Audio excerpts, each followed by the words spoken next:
To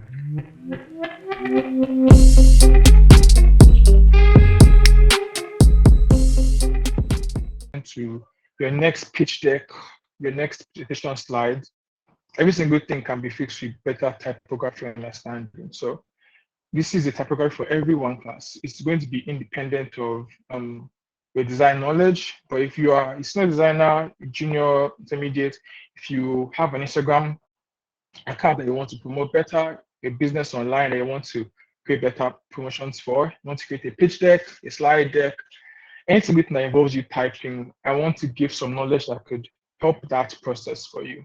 So that's what I'm going to fix today. I'm going to break your yoke of bad type. So that's what I'm doing today. So I'm going to just reiterate this fact of you should definitely take notes for this. It's a lot to cover typography in one day and to make it very, very I would say very, very level for every single type of person on this call. Because I know some people here, some people coming from finance, from marketing, from design. Some people are here for one big purpose, and I don't want you to miss anything. So if you don't have a notepad or anything like that, I suggest you just take something to take notes with, or you write on your phone. I don't know how to do that. You're going to be on the call, or anything. Please just take notes or take screenshots if you want to.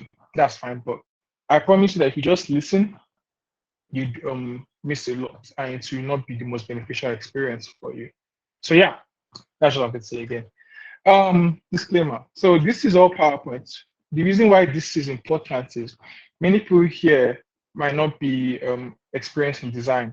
So in visual design specifically, you might be thinking that some of the things that I'm doing here are out of your reach or they are impossible for you to achieve. So I made sure that the entire slide that I put together, I built it on PowerPoint. I didn't use any fancy Figma or Adobe software, just PowerPoint. So it's important for you to know that you can apply these concepts that I'm going to teach you on your Word documents, your Google Slides, anything of that sort.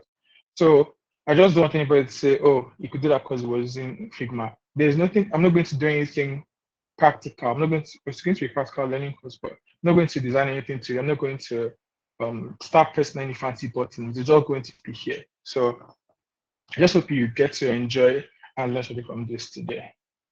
So yes, typography is for everyone. It doesn't matter what you do, you should know how to use it because in every single thing you're doing every day, if anybody here is working or even just or you're a self-employed person on this call, every day you end up using typography in some form and trying to ignore it will not do you any good, or trying to believe that it's out of your reach, or you can just cover it up with some nice graphics or with some nice pictures, or just pick poppins or roboto, or pick the default PowerPoint slide. It's not going to work for you. You are doing yourself a great disservice not understanding something as beautiful as typography. As a brand designer, most of my brands that I give out to companies, I end up using more of type because I believe that type has a lot of emotion and you don't have to put like some fancy, very decked out logo for a company, for my company or clients that I'm working with. I just give them mostly, I speak to their or heart mostly through the type I pick, through the perfect typeface or the perfect font specifically that I pick. And yes, there's a difference between font and typeface, and I'll show you what that is. So I want everyone to believe that. I want everyone to come here with the knowledge that this course is applicable for everybody, regardless of whatever you're doing. If you are in the depths of development and you're wondering, whenever I make a website, I'll use a template. You can fix that, then know what is wrong with this type. Why it's not looking as good as it's supposed to look, or how good as other people's type look on their own website. So this is today to help you really level that footing or really level that standard for yourself. So let's just dive in.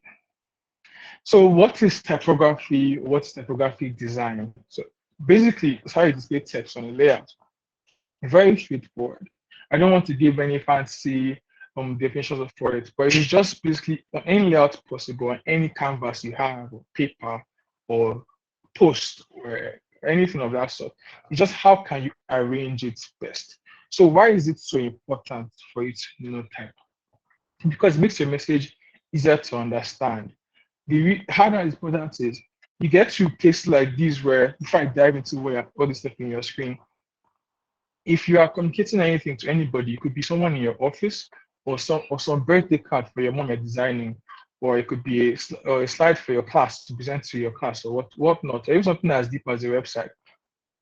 If your type is off, it doesn't get carry message across properly. Now, I put some posters on the screen for you to just look at. So I'm going to start from the right because it looks like the most scattered one ever. This is a poster for PS2. It's really old, but why I like it is because it was a campaign they did about how boyfriends ignore their girlfriends because they are boring and then they want to go back to their PS2.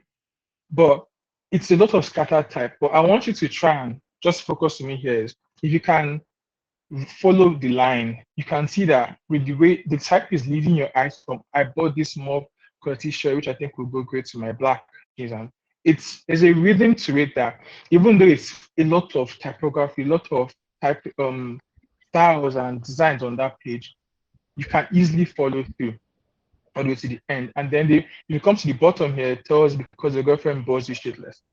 And that's because of effective typography. I put a Drake poster here. I'm not sure if it's the right Drake poster, but there's a way this type is leading you from you look at it, the first thing you're seeing is Drake and more life, then you keep on delving through. There's a reason why your eyes are following that pattern. I'm going to delve deep into all of that today and make you understand. I even brought this one from CarrierWise. So back to CarrierWise, asking about my customer experience. This is good because even though the text are in different colors and it's a very simple layout, your eyes know exactly where to go and where to start from. And this Kodak, which I really, really love, I think it's quite small, but it says the picture is worth 1,000 words over and over and over again. And I just like how they play with type to pass message across properly. If you notice, all these posters have one thing in common that you can understand what you are seeing or what you're reading, even though it's very small. So maybe it's the best example. But you can really see that the proper typography, understanding the rules, understanding the ways it work, you can really give any message across properly and easily understandable once you know where you're working, once you know where your tools are. So let's go back a little bit, okay? So you can just start your Nollywood flashback vibe. Let's just enter and just really understand some throwbacks of type. So I'm going to go back to my favorite era of typography, industrial evolution. Why is my favorite is because they just moved away from if you watch Vikings or shows like that, really old shows, you notice that before they'd have people trying to write out with paintbrushes, trying to write out scriptures or letters or anything very, very slowly. And notice that in the use of relation, that they could really advertise better with better typography. So it wasn't the most ideal era for typography. It wasn't very neat. But you know that all these processes that are seeing here, your eyes are starting from somewhere. Let's start from the left one, okay? You see that the first thing you see is movie today. You don't start from the top here, you start from movie today because that's what's pulling your eye in the most. And there's a rule guiding that. Even for this one with the white and black with the revolutionary camera phone, that's what you see first, even though that's not the first thing you're supposed to read, but it pulls in as for messaging, it pulls message across that, okay, this is already about a camera phone in the first place. I can carry now and read it. This can be applied for every single thing you're working with. And it's just about following some certain rules and concepts that better help you project your message. So if you're really going to work on how to communicate better using typography, you have to, which is what everybody wants to do in some form or way. If you're a product designer, I want to give you a best website that communicates it properly. If you're working on a new essay and you want to really arrange your type on the page properly, you want to know that whoever is reading it to understand it properly. So how do you communicate effectively is what I'm trying to do today. So what makes good type good? All right. There are lots of things that people would say like hierarchies or what is most important on the page, what do you give preference, alignment, is this thing properly aligned to an axis, does it follow, is it divided on a page, and petition. But if you're a marketing person, you are used to the saying that content is king, but really contrast is king in typography, and even in typography design in total, is how can you create contrast elements on the page. Now, contrast really is just for how I define it is how do you show the difference between this element and that element on a page? How do you show that there's a distinction or there is a hierarchy order in this? Maybe there is a reason why this is more important than this, or why I should read this first or last. And I'm going to show you two different, like very wide posters here. So I'm going to go from the left, and you can see that with these elements on this poster, I think this is a Massimo, I'm not sure it's a Massimo poster or a Brockman poster, but the rest of that, you can see that there's a hierarchy on this page of contrast, the difference between this white text and this gold text here. And you can tell which one is more important from the colors, because this is the only one that has white on the page, and these ones are in different color. It's also much bigger. Show you that okay, this is most important thing on the page, but you can go through everything else. For the pink Floyd poster, love the music. I really love rock music. But you can see that their name is um, in a bigger sign. Then moving on to Paramount Theater, then the date and time and tickets are showing that. So it's how they're arranging elements on the page to show that this is different from that. That is what we call contrast. Contrast also give out hierarchy as well. I'm Hi, sorry. Um, I'm sorry, you Barry. see, yeah. Nobody can see your slides. Oh, Yeah, for went off. wow. Let me try again. Sorry about that. Mm, can you see now? No. Uh, Also, okay, now I can. If you can, please, the chat box. okay, let Also, me check what's in the box. someone is complaining about your audio. Oh, is it better or is it still very bad? Let me know if I'm working with. How is it, guys? Is it good? Because for me, it's good. Okay, someone says good. Okay, can I see your slide? Can I see your screen? I'm representing. Wow, that was far back. Okay. Let me go back if like 2 pages. That's okay for you guys. Maybe that will help out. Yeah, I was just talking about how contrast is king. I was trying to describe it with these posters, with how contrast is really about making a difference between elements on the page. They're trying to talk about how can you make a difference between this element and this element by using scale, color, style, whatever it is. But the reason why pages and designs work is because nothing is looking the same on the page. Trying to make sure that some things are different to give some interest to whoever is looking at it, whatever type of page it could be. Yeah, for this website here, you can see that this header with love to our planet here, this is the was important thing on the page because it's the biggest, has a very unique style to it, and then it shows that this is different from what is under because there's a difference in scale to show contrast. So different two elements is what we call contrast. And it's important because that's what's common between every single good design is contrast. So I'm giving some more posters here.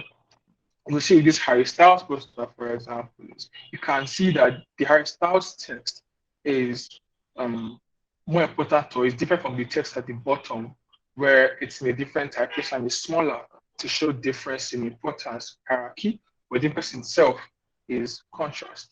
So if you take one of the important contrast is king, and that is the most important thing in every possible design is how can you make a difference with elements on the page. So I want to move into what's what I call type designers arsenal is every single thing you might need to fight your bad type. Every possible tool that I'm going to move into. Everybody will be thinking, okay, next we're going to talk about is software. No software here. It's all about what can you try, what can you achieve, what can you use at your disposal to fix your bad type. Well, okay, that's someone speaking to me. But yeah, we're going to move on to the first thing is typefaces. So we're going to explain what typefaces are. Now, the first thing is the difference between a font and a typeface, right? In case you know there's a difference, I'm going to explain what that is for you. Look at this typeface first. I'll call it is Aeonic typeface. So a typeface is really a family of fonts. So whenever someone says change the font, they might think let's go to a different typeface. But people use the terms interchangeably and it's not always correct. So Ionic Black is a font. Ionic Medium is a font. Times New Roman Regular is a font. Roboto Medium is a font. But everything from Roboto Light Thin Black is the entire typeface. So you need to understand that first differences. There's a difference between a typeface and a font. So when I'm talking about typefaces here, you need to talk about the family of fonts. So they all have similar properties because maybe they're designed the same way, but given a collection doesn't make the entire typeface in the font. So we'll talk about types of typefaces.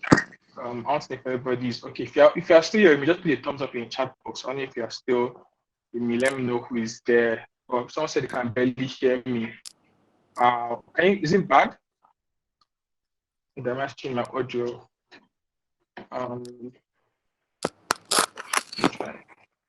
Is it better now? Can you guys hear me better? Give me a thumbs up or thumbs down. Let me know what we're thinking. So everybody saying we can hear you. We are good. Okay. All good. Okay, great. All right, so I'm moving on to types of typefaces. So I think it will make sense if I explain it with Visual 8. So let's look at these three columns here. So you see that there are serifs, there are sans serifs, and there are display. There are many other ways to classify typefaces that people try to confuse you with. I think these three do it the best. We just started the idea here. We just said brushing his teeth on this call. So so yes, serifs. What are serifs, sans serifs, and display typefaces? I'm going to just breeze through it. I don't want to be a type geek for you guys today. But serifs, sans serif, for example, is to start off with. The word sans means without, so it means without serif. So if you look at typefaces on this serif column and sans serif column, you can see the difference they already is. On the edge of the letters, you can see this thing sticking out, or this type of little branch, each of the letters, and everything on this column. But on the sans serif column, they are not there. So the serif exactly is are the little branches sticking out on each of the letters here. That's what makes it a serif. But sans serif without serif means you can see the letters here don't have any of those elements there. And display typefaces are typefaces you use for titles, for big headers, or for cover pages. The thing is that you can't use them in bodies of text because they're very, very distracting. But if you use them in very small amounts, they can work for you. For example, in this document I'm teaching you guys with, my typeface for headers, all the headers here are in Bebas Noye. So the display sans serif and serifs, I wrote them out in Bebas Noye. My body type is in Helvetica. So I'm using two typefaces here for you, but that's why I'm using a display typeface only for my headers, and my body is in Helvetica. But this is the difference between serif and sans serif. But another good thing is you can use serifs and sans serifs in body of text, or in an essay, or in information in your posts or your product design pages or whatnot. You can use them interchangeably, but just need to know how to use them. I'm going to talk about that more in the plan of today, but I want just mentioning that for you. So how to pair typefaces? So pairing typefaces is when to combine them. Like I said, for this document I'm using for you guys, this header is in Bebas Noye, a display typeface. In case you remember, it's Bebas Noye here. And the body, everything is in Helvetica Noye, but also it's a font from the Helvetica typeface. Remember, we just covered what typefaces are. So a good rule to note is whenever you use a document, just use one typeface first of all. That is like the most primary way to use them. You can use one, then it works for you. You can only use two when you really know what you're doing with them. So because I don't want to really delve deep into that, I might do that later on, but there are reasons why some typeface pairings work and some don't. But if you don't understand it, when you use it, wondering why it's looking very off. But Barry used to in his own document, but it's not working for me. Why am I not figuring that out? And it requires a level of skill or experience to really understand how to pair two properly without looking very weird. When I look at it, I'll be wondering, this is feeling very off. I don't know what is making it feel off. And you won't understand it, you'll be wondering, I don't know, I'm doing everything right, what's making it feel off? But it's because you don't understand why those two typefaces don't work together, or why they work together at all. Now, I use 3 or more exercises in your dreams because only people that are maybe you see some spiritual leading, these two typefaces of 5. I've seen it. I just saw something a few weeks back of this designer that used 5 typefaces in the document. 5. And it worked perfectly for him. But I can't do that. I know that it's not work for me. I haven't tried it before, but whenever I try to check the documents, it doesn't really work well. So you want to try and use less because it helps people read the document more when you know what to expect in the document. or read your poster or your website better when you know what to expect. So you want to keep it from 2 and under, but ideally 1. And where is it 1? For example, look at where I said, remember, we're looking for contrast, not chaos. This is in a different font for the same typeface. Like I said, this is for vertical medium, while I'm using a vertical light for the rest of the body. So I can pair the 2 fonts in that same typeface properly. But you won't see me putting Bebas here. There's a reason why I can work those 2 in. So it's ideal to just stick to one typeface or multiple fonts that typeface, play with them as much as possible. Right? So let's keep it like that. So I'm going to show you some pairings that I've done just off the top of my hand. So the first one here, I use Monument, which is a display typeface, and Ionic Light, and it pairs well here. Some designers here will be thinking it's not pairing as well as possible, but it's pairing good enough. Then I used a serif typeface. Remember, serifs are the ones that have this branch sticking out at the end of it. But look at the Monument here, has no branch. It's a sans serif display typeface. But you see Linden Hill, this typeface I'm using here is a serif, so it has this out of it. And I paired it with Montserrat Light, which is a sans serif typeface. And then I use this for that. So I use the same typeface, Railway, but different fonts in that typeface. I use black for the head, and I use light for the body. So you can see, you can pair them out. A very good tip that if you want to be able to pair typefaces, and I don't know what to do, is that you want to have contrast. Remember, contrast is king. Remember, we said that at the beginning. How to work it is, when you want to pair typefaces, you want to pair a serif and a sans serif. First of all, that's the ideal way. You want to make sure there's a visual difference between the 2 of them. That's the first ideal way to go. Pick a serif and sans serif. They have some slight similarity in them, but still distinct enough to do that. That works. You could also pick a typeface and spread out the fonts in typeface and use that as well. But what you want to avoid is using 2 sans serifs or 2 serifs at the same time. But that's not enough contrast for you. You honestly know what you're doing in that area. If you use 2 sans serifs in one document or 2 serifs in one document, it won't have enough contrast, enough visual distinction. Then it starts to cause problems for you. It won't be as interesting on the page. It won't give information as good as it could give. So you want to really stick to giving contrast there. But I did, like I said, stick with my third option here. Stick with using one typeface until you know what you're doing. You can really push through. So we're going to move on to another tool in our arsenal. One of our other weapons is spacing in your type. And there are lots of terms to know, but the 3 that are important that you end up using most of the time is tracking, pairing, and leading. Tracking, I'm going to go through 3 of them. And I want to know how you guys are doing so far. I want to check the chat box, like what's really happening. Are you guys cool? Are we good? Give me a thumbs up. Give me something. Let me know we're good. I don't want to lose anybody. I want everybody to really enjoy today's class. So let me know what's happening if we're good. Okay, so I'm not saying anything, but I'm assuming we're all good.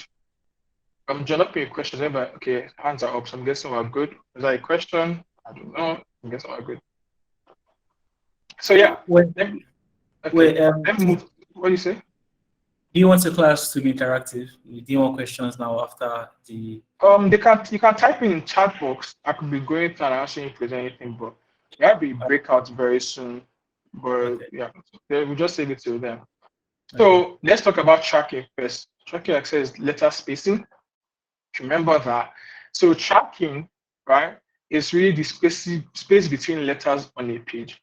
Now, if you do too little, if you give your letters too little tracking, it causes a problem with legibility. So it makes it hard to put to it. And that is our biggest metric of measurement is how easy can someone read my type? If it's not how, it's very hard to read and you've lost them already, you've lost the typo already. You've lost your demons, you've already messed up your type. We want to find the sweet spots for them that they can easily go through your document and face no visual problems at all. So this first paragraph I have here is with very little tracking. And it causes problems because you can't really read through properly. It gets very hard to read. This next one has too much tracking. And it gives this thing that we call rivers. And you want to avoid rivers. Now, if you ask yourself what are rivers, if you look, they can draw some lines in between the lines. you can see some rivers going between lines of the document. And just see like this black gaps. Your eyes can move through them. So you won't really avoid rivers most of the time because it makes it hard to go to your document when you see all those shapes forming on your page. So this last one I have, this last paragraph here is an ideal tracking for a document. It has some rivers, but it's not as much as this one above, enough for it to go through. Now you'll be wondering, how can I really get the tracking? What's the right number? But if you pick a good typeface, the default tracking, the default letter spacing does the job. So you don't want to change it unless you want something that you want a new aesthetic that you're looking for. If you know why you want to change it, that's up to you. But the default, leaving it at 0, that's the ideal, is good enough for any page. Once you leave it as the default and don't mess it up, right? So let's move on to kerning. Now, kerning, remember, kerning is kind of like tracking, but instead of it being the space in between all the letters uniformly, it's an individual setting. And I'll speak to the guys that are making logos or people that end up working with big headers or big titles. Sometimes you might need to adjust your kerning most of the time. So look at this example now, Riz. You can see for the letter I here, the gap between the two ends is this yellow space.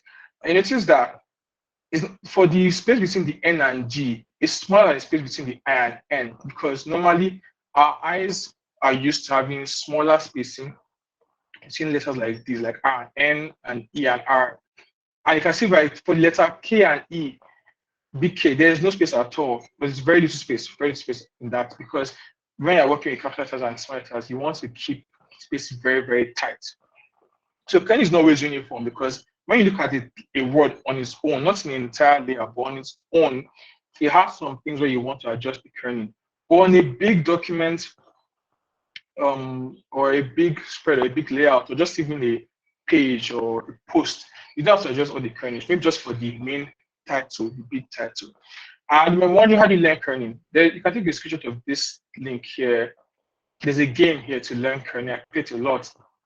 When you play the game, to show you some type, and you can kern it and tell you what's right and what is wrong. It's very, very easy, very to learn. But yeah, you can practice your kerning there. But what I would say is, if you are working on big documents or social media posts or anything that's outside of just one word, you have to worry about your kerning because it's too small for anybody to just sit on the page.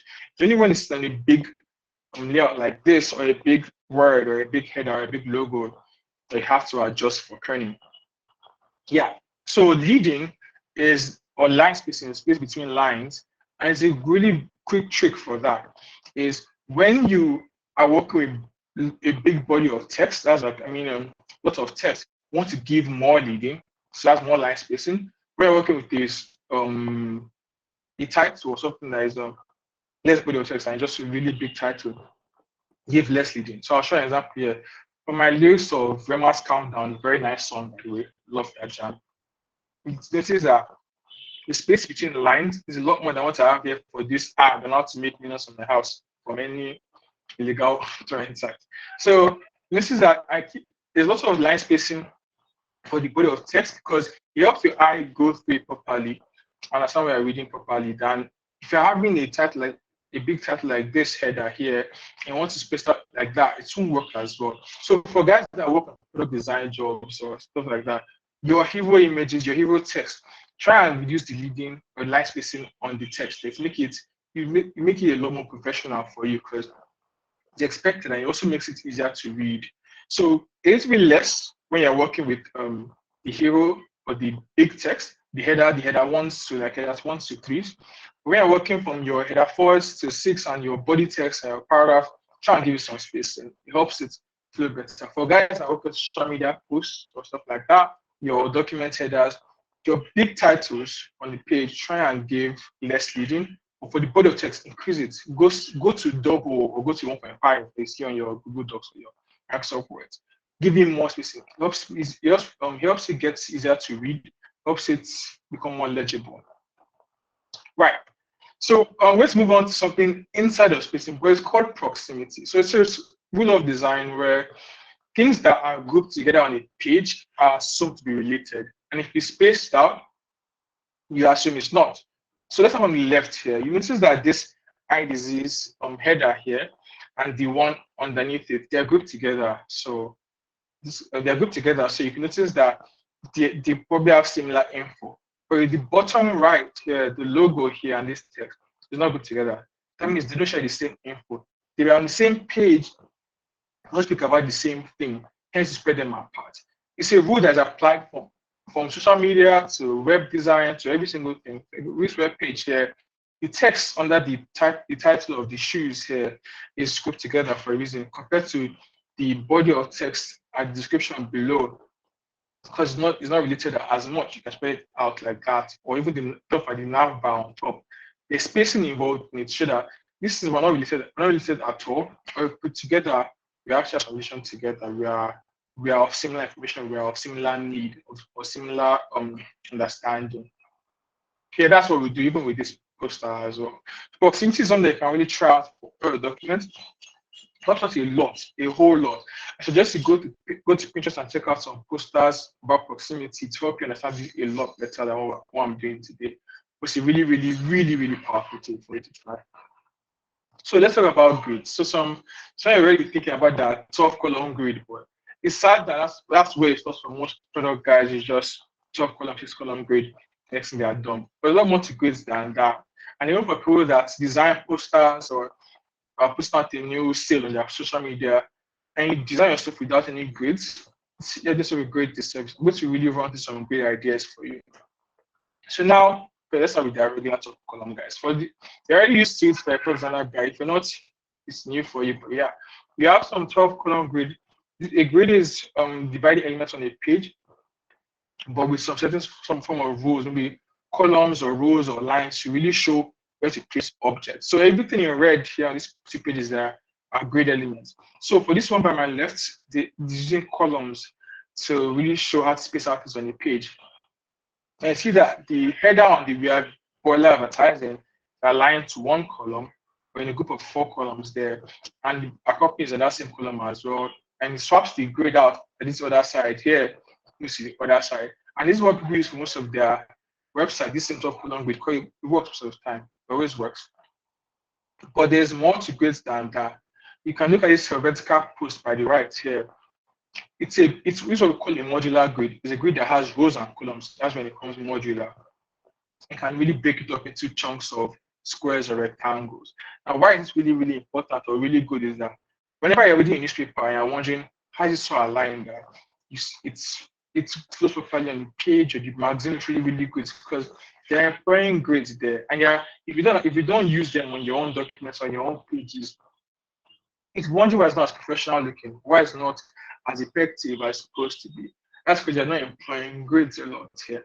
Now, if you notice here, they broke it up into multiple columns and rows, and they're dividing the text into smaller bodies of text. And they're maybe even making some images. These black boxes are all images there, bigger than one row or one column, just so that it can arrange in a grid. Now, Chris Doe always says a grid is not a prison, it's a guide. So sometimes they can always break the grid, not always like here, it's spread down into 2 grids, or maybe it's not always aligned to grid like here, because you want to spread out the grid as much as possible.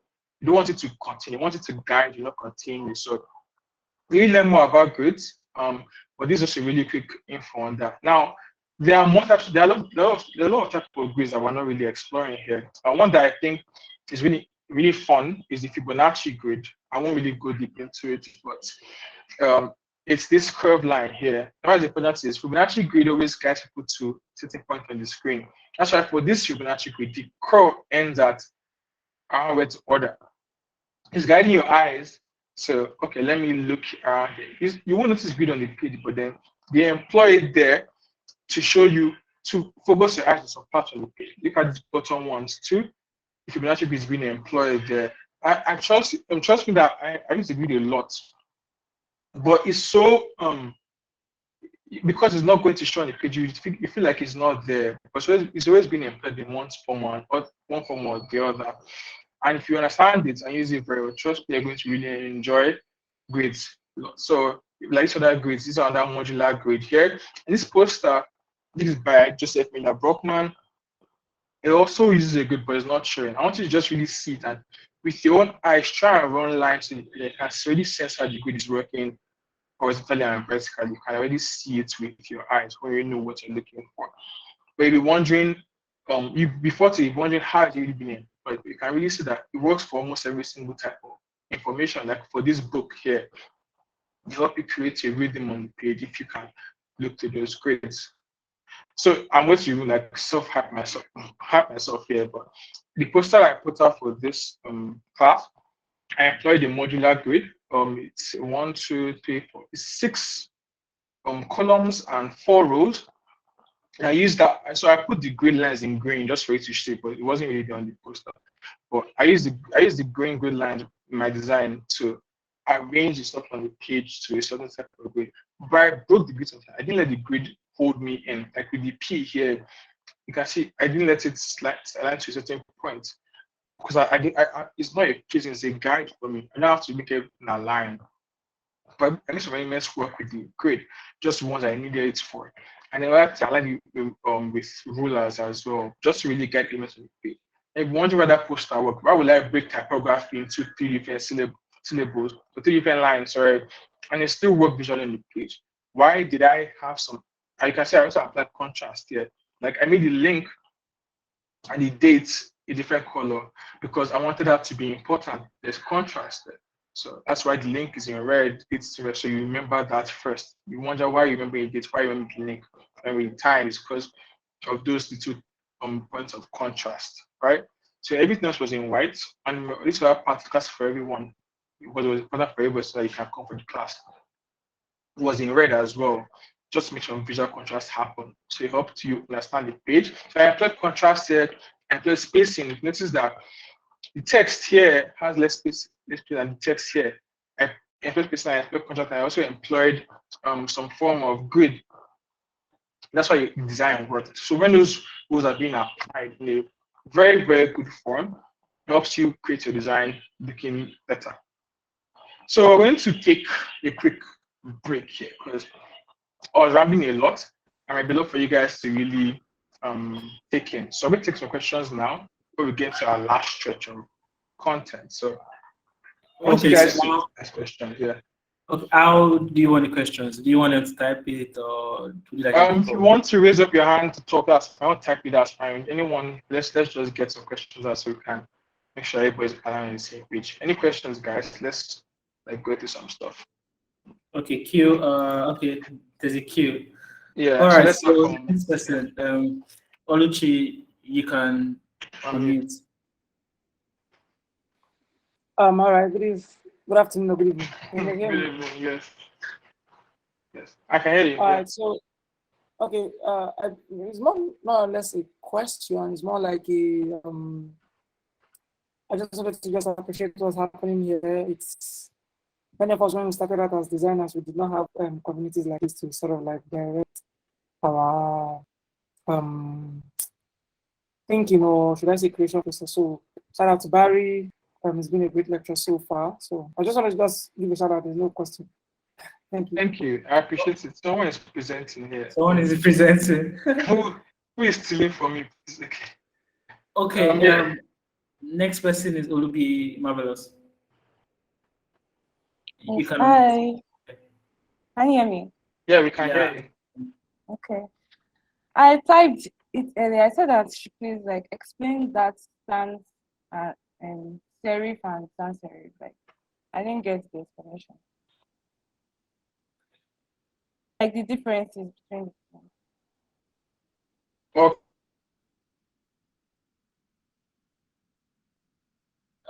Okay. You can your network.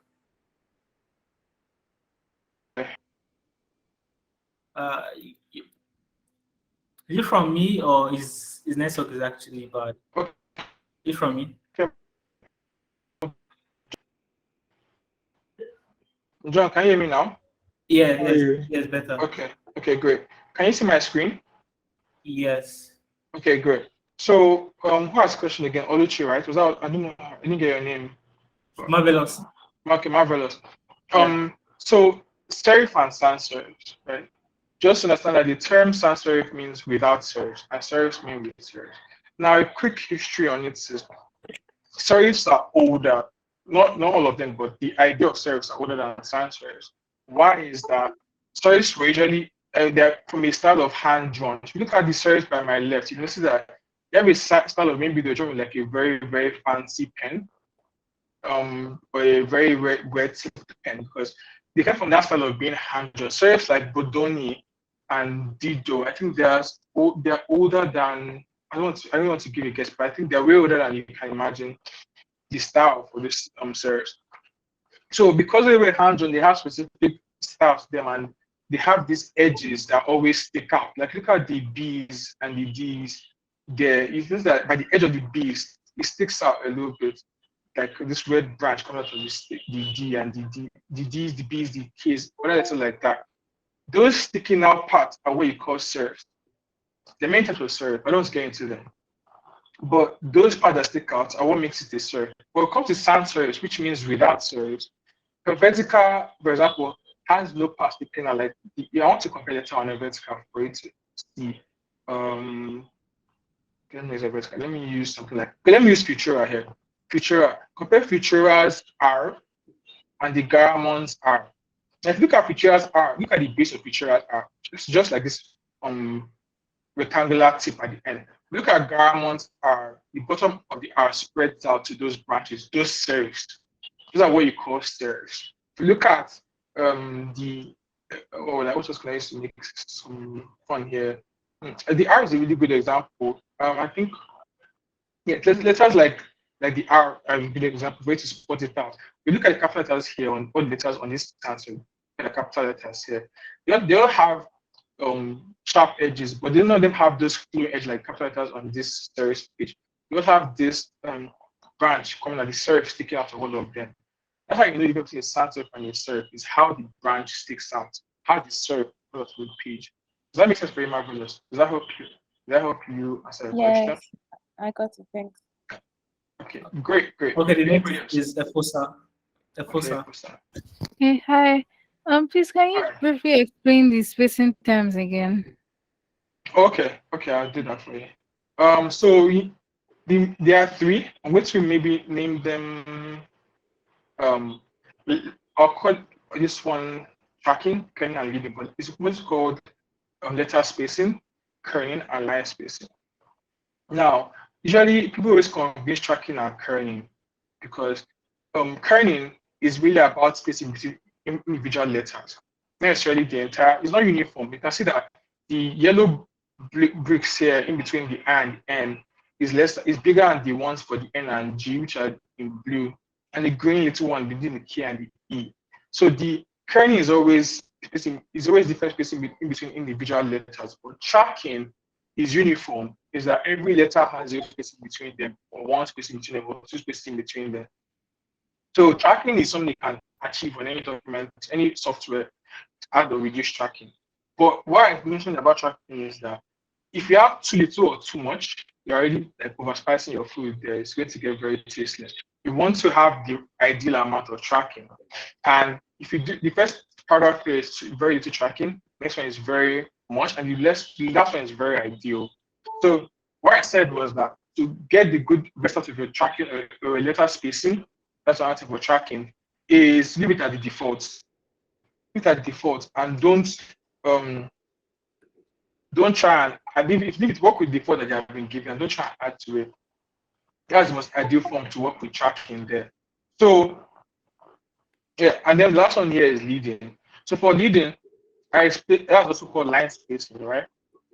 Spacing between lines. So if you notice for this paragraph by the left here, I gave it a lot of line spacing, but for the one by the right, it's very, very small because when you're working with large bodies of text, large amounts of text, you want to give lots of line spacing because it helps people read the page better. Compared to when you have titles or big headers, you want to give very little leading or very little line spacing because it's the less space there makes it more legible for people to read in big bodies of text. So yeah, that's what I think for those two. Does it make sense for you now? Yes, thank you very much. Okay. All right. We have like 3 more. So on the chat box, okay, 4 more. So there's a question here. Can you explain typeface and font again? Typeface and different. font. Yeah. Okay, I'll do that. Okay, let me get to mine. Can you guys still see my screen? Yeah.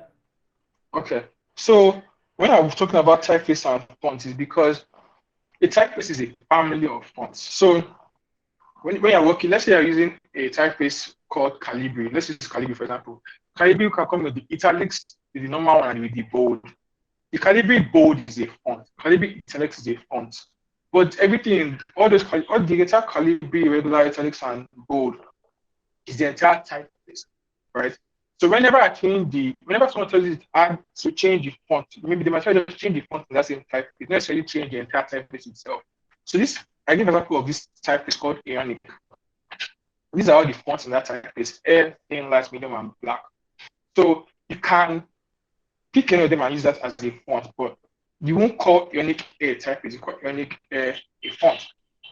We call it the entire Ionic typeface. Right? That's not the typeface and font. So a font is a member in the family of a typeface. That's really how you describe it. If you go to here, each of these things I mentioned here is a typeface. Rebecca a typeface, also the typeface, a typeface.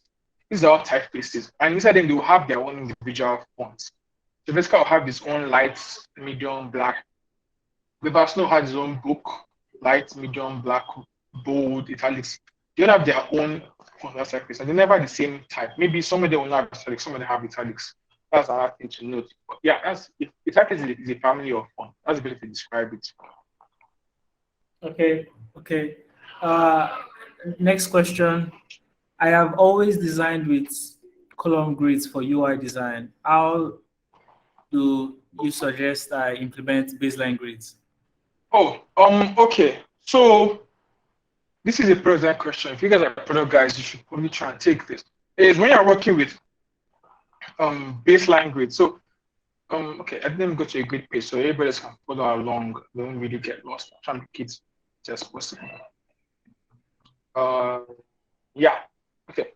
Let's look at here first. A column grid is this grid by the left. For everybody wondering, it's when you work with just a grid of columns and no rows at all. As a column grid. Now, look at this top right one. There's a baseline grid being applied. The baseline grid is when you're also giving rows of lines and you're aligning each text to that baseline. So each line here each row here is a baseline. You're putting each text on the baseline, not the red line. I'm talking about the blue lines there. I don't know if you can see them on the page. There are blue lines on each of this stuff. Now, for product designer guys, you want to really make sure that you're working with increments for your type. You want to keep it at a specific. We're going to get to that in this document, or in this presentation. But you want to keep your type maybe in increments of 8, maybe 60 points, 24 points, like that, 32 points, like that, and let's keep on going on. But you want to, that means you work with your baseline grid at a value of 8 as well. For me now, when I work in my UI design, I keep my baseline grid at increments of 8 points. So each line has an 8 point on the next line. It will go down by 8 points. So I can, if I have a type that's 16 points, that will take 2 of my 8-point lines. After so that will take 4 of my 8-point lines. So that's why I work with baseline grids is give that an increment, and I also put my typeface in that increment as well. So it aligns what I want to spread it out. But pro tip, don't make your font size increment by 8. Make your line space increment by 8, not your font size. This is an example. I'll make it make more sense. You are designing a UI, a page, website. Yeah, okay, I'll make my body type 16 points. Then my subheading will be 32 points, 64 like that. No, you can leave your body type at 14 points, but make your line spacing for that body type 16 because it's the line spacing that matters, not necessarily the point type when you're doing your baseline grid. So make sure that you're aligning your what's called your line spacing. That is also called your leading to the increment, not necessarily your point size. That way to align better on your page rather than using your pointer for alignment. That's how I work with baseline grids. Any other questions? All right. Yeah, 2 more. Okay. Tambari raised up his hand. I don't know if he still wants to ask a question. He dropped it. Okay. Are you there?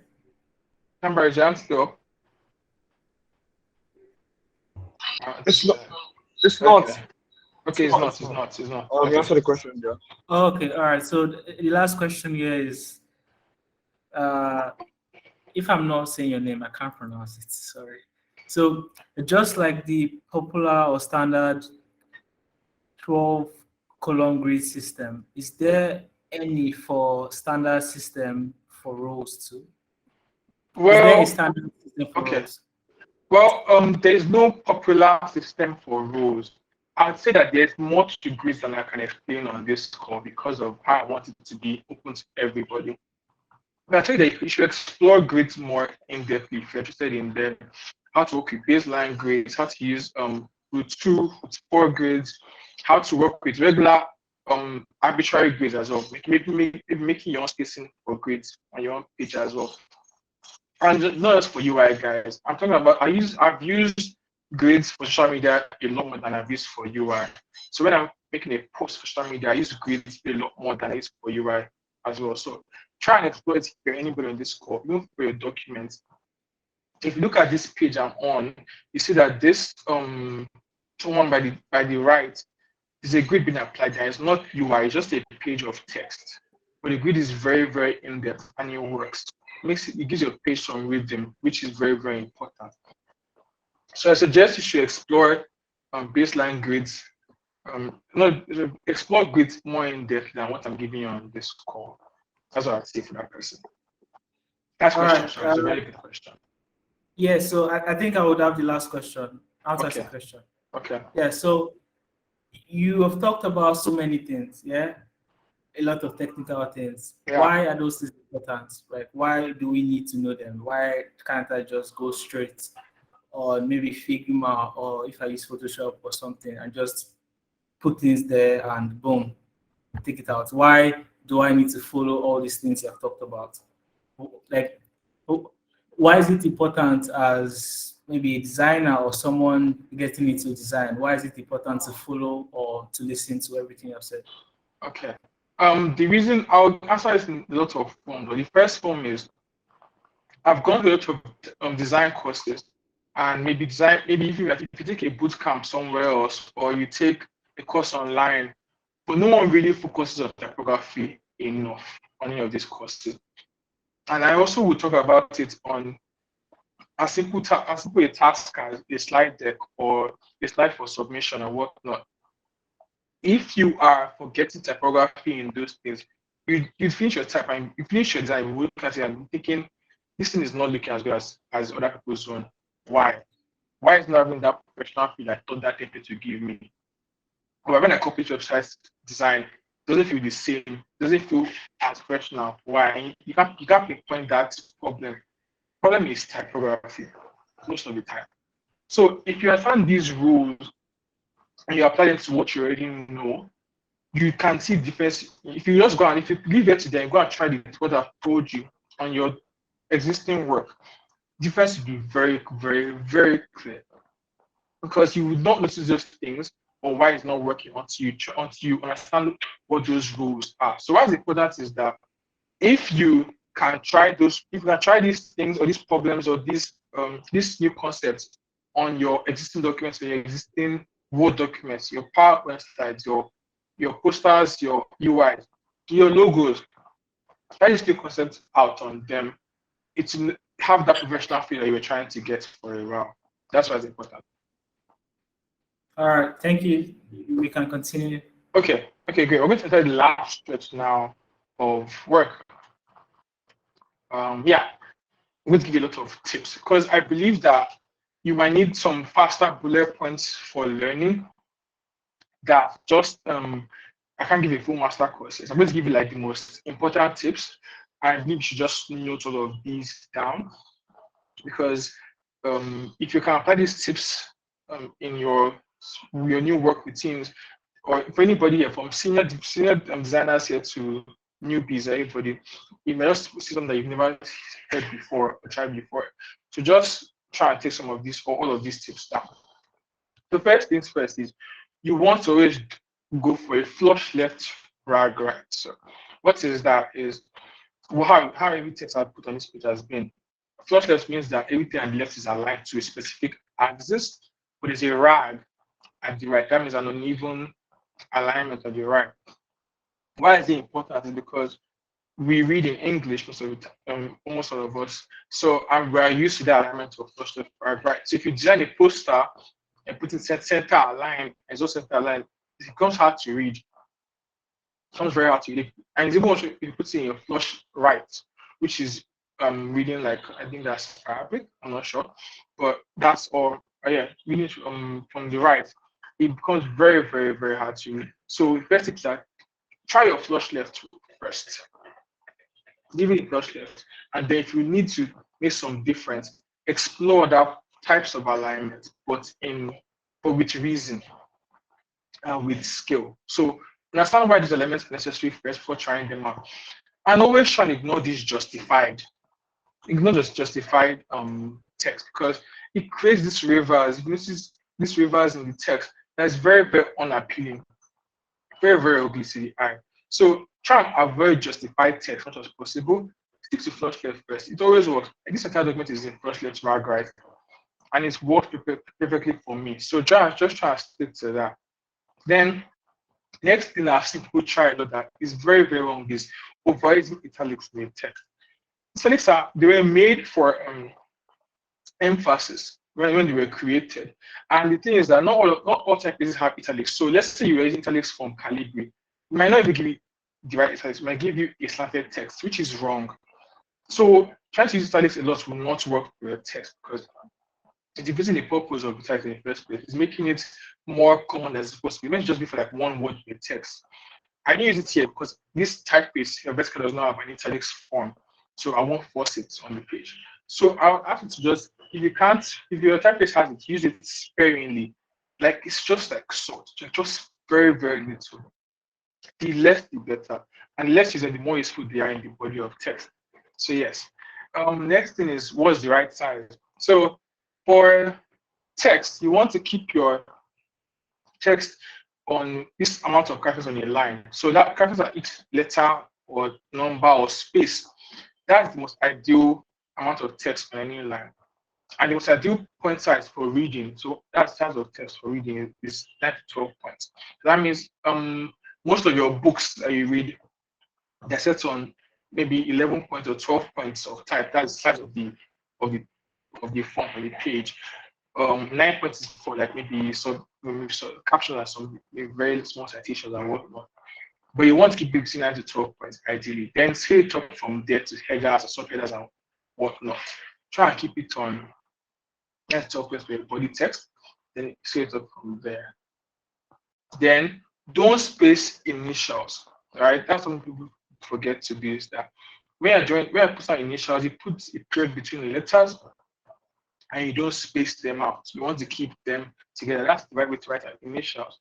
It's a very small tip, but it's very powerful one because it will make your documents look very, very professional. Or your logo, when maybe you're doing a logo for JP Morgan and leaving J, there's space P because it's a problem. But you want to keep it together and with periods separated. Or maybe, yes, like that. That's the way to really put out initials. So avoid offers and widows. Now, I don't know if people know what this is, but I'll explain to you. Now, a widow is when you have a word at the last line of a body of text and is alone. Like this word song here is the last word here. And an orphan is when you have one at the beginning of the paragraph and it's the only word there.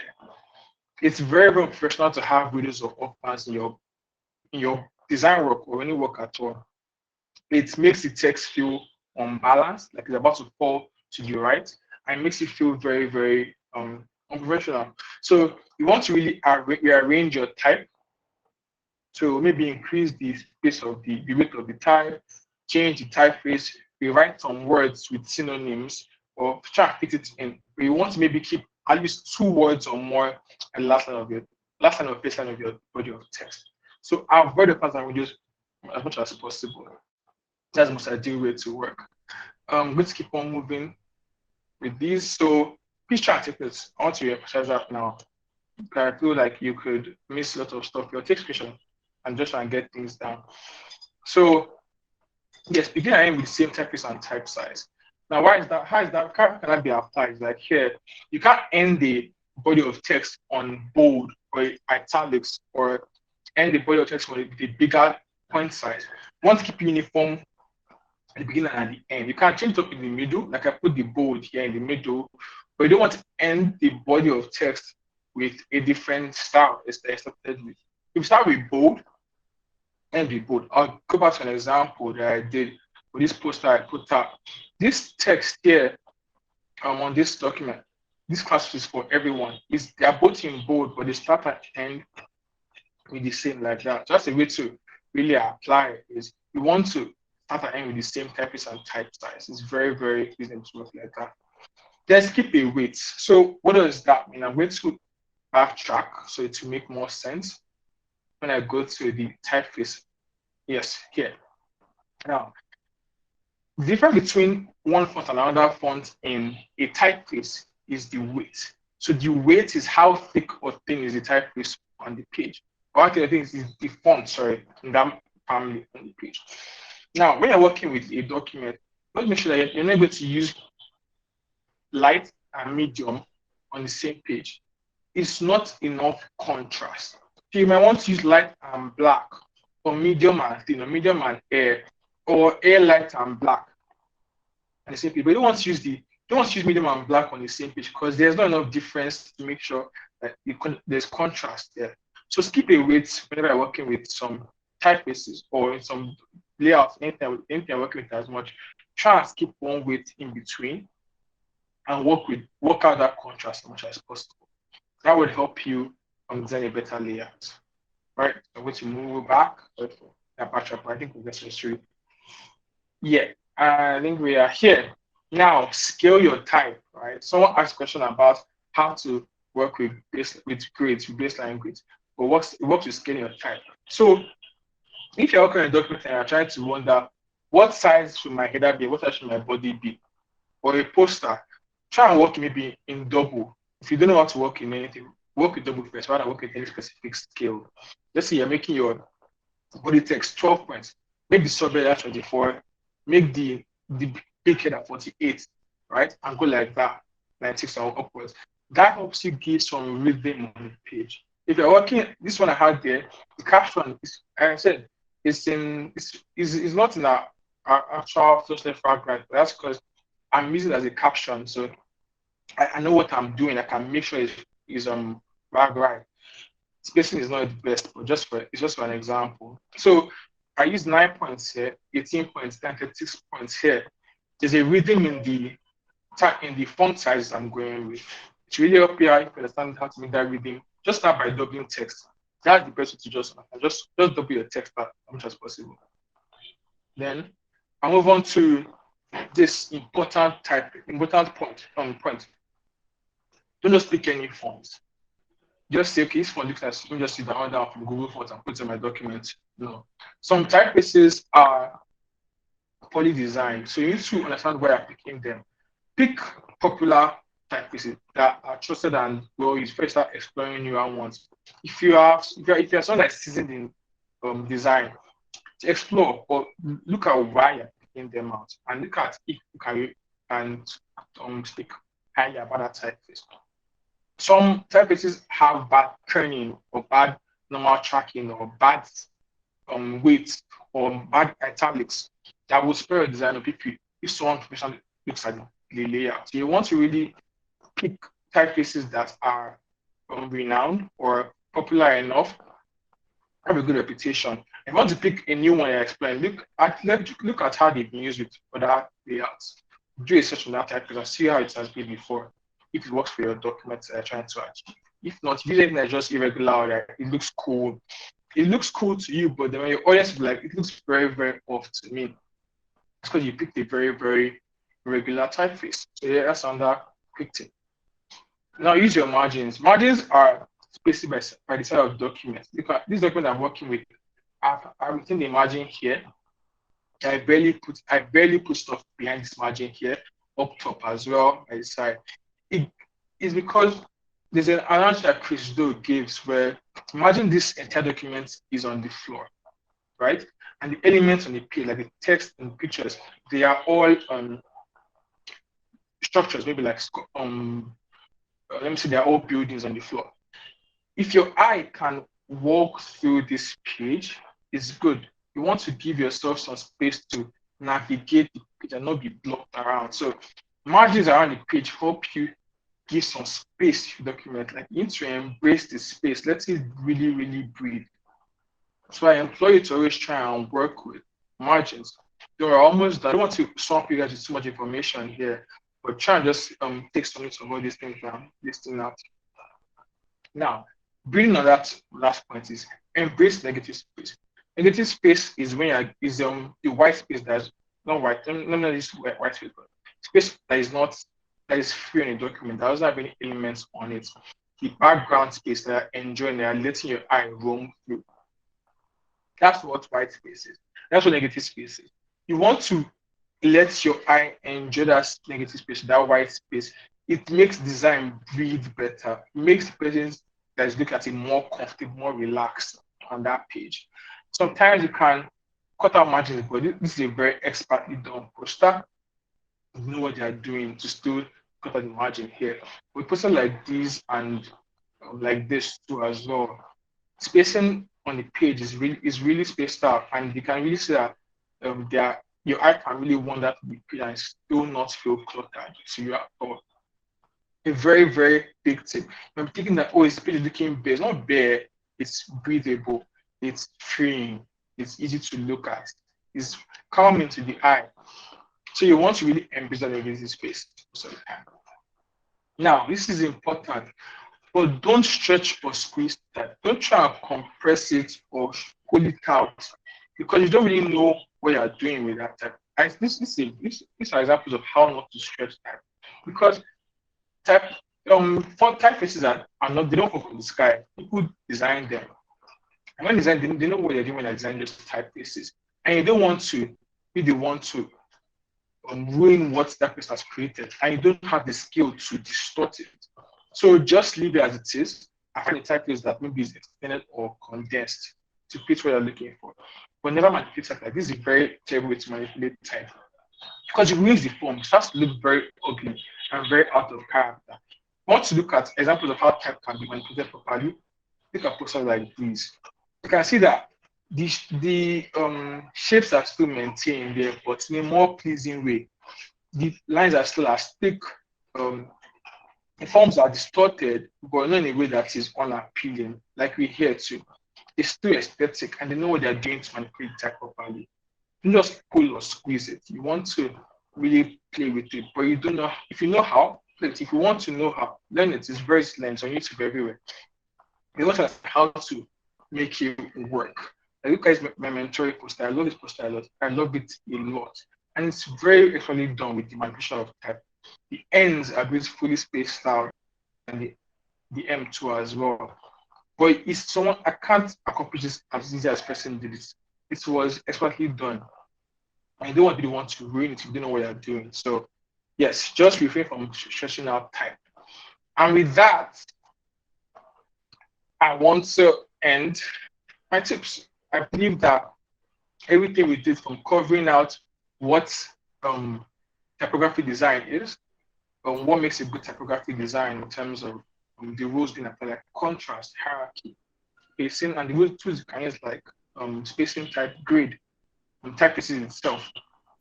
Those type of tips I'm giving you to really empower you to understand how to work out type. This is not a typography masterclass. This was in no way the full way to fix every single problem with your type. But I believe that if you employ these tips there, anything you're working on, not enough to impress anybody. And I hope you really took it out of it. So any questions so far? We'll move on to the last thing we have. Okay. Before the questions go up, everyone is already raising up their hands. So I am going to drop 2 links on the chat box. Please click them. So the first one is a feedback form. So this form is to make us understand if you really had fun, and also we get your email so we can send you a link when it's live and also the slides. So the first one is there. Then the second, let's see Barry's credits. Then the second one is Asha sessions has only been like a session whereby community members, right? The people in like the major people, they come out to host sessions. But right now, we're trying to open it up to everybody. Everybody can host a session. If you think you are really good at something, or if you really want to share a knowledge that you just learned, right, you can host a session, really, and we would help you organize it, right? So that's the second form. So please fill both forms. And yeah, so right now, I think Barry would like to say his credits. Then Yes. we can go to questions. To God be the glory. We have broken your bad type bonds. But I really hope everybody goes from this class. I really hope that you leave here with some form of knowledge on how to change up your type. I really would like to see you guys put out more stuff, better stuff with more type arrangements, more type understanding and knowledge. So yeah, that's pretty much it for me. Thank you guys. So we can try to send out this link. So I guess that's cool. I think we can try this one out in the shortened version, I think. So yeah. Thank you guys so much for your time. I had fun teaching you guys. All right, so questions. Let me see. Questions, yeah. I forgot questions. Please raise your hands. Okay, Q. So you're the only person here basically, so just speak. Oluwaf. Okay, I'm not going to pronounce that. Please. You can speak, please. On mute, yeah. Yeah. All right. Thank you very much, Barry, for this. My first question is for someone who is new to the design space, right? And I'm not a UI designer, I'm not an illustrator, or neither a graphic designer, but I just want to strictly design based on typography, right? Like make a logo based on typography. What is the best starting point? Or do I have to learn Adobe Illustrator, or do I have to use Canva, or what do you suggest? Like, I'm not ready to start making a whole full-blown out logo, but like make a logo out of typography. What is your best advice on where to start? Okay. That's a very nice question. I'm working with someone now who's trying to learn design as well, and texting question to me last week. And I feel like there's a problem with design right now. People think that they have to start learning from product design or learning graphic design immediately to be a designer. But the idea to learn design, start with fundamentals. Start with the key things like typography, color, right, composition and layout. And you can start with start with a paper and a biro or a pencil before you even get to any software. You should sketch it out and understand how to manipulate forms by hand before trying to learn a new Figma or Adobe software. So to answer your question properly, if you want to learn design, start with the fundamentals, learn typography properly. If you send emails to us later, or maybe if things go on, we'll send you where to learn more about typography and color, and if you go to the feedback from the recruiter. So there are courses online that are free, books, articles, such that can use to learn the fundamentals in-depthly, learn design thinking properly. Those processes, those resources are available for everybody to do. I think that's the best starting point for anybody. Like, don't learn software. Forget software. It's not important at the beginning. Learn the fundamentals. Learn how to manipulate type and color, shape. Learn how to manipulate layout composition. That's where you really learn. It's where you learn software at all. Software is that's a problem. If you master the fundamentals early, any type of design, if you're doing anything virtual reality, if you're learning graphic design, any type of design at all, once you know fundamentals, you can easily apply to every single area. So learn those first. Learn typography, color composition, and the likes. Then you can move on to other forms of design. So yeah, that's pretty much it. Any other question? John, is that it? Well, let's wait. I'm trying Hello? to stop the recording. Hello? Okay, hi. Yeah, hi. Hello, John. It's me, Yeah. Emmanuel. Okay, hi. Yeah. When you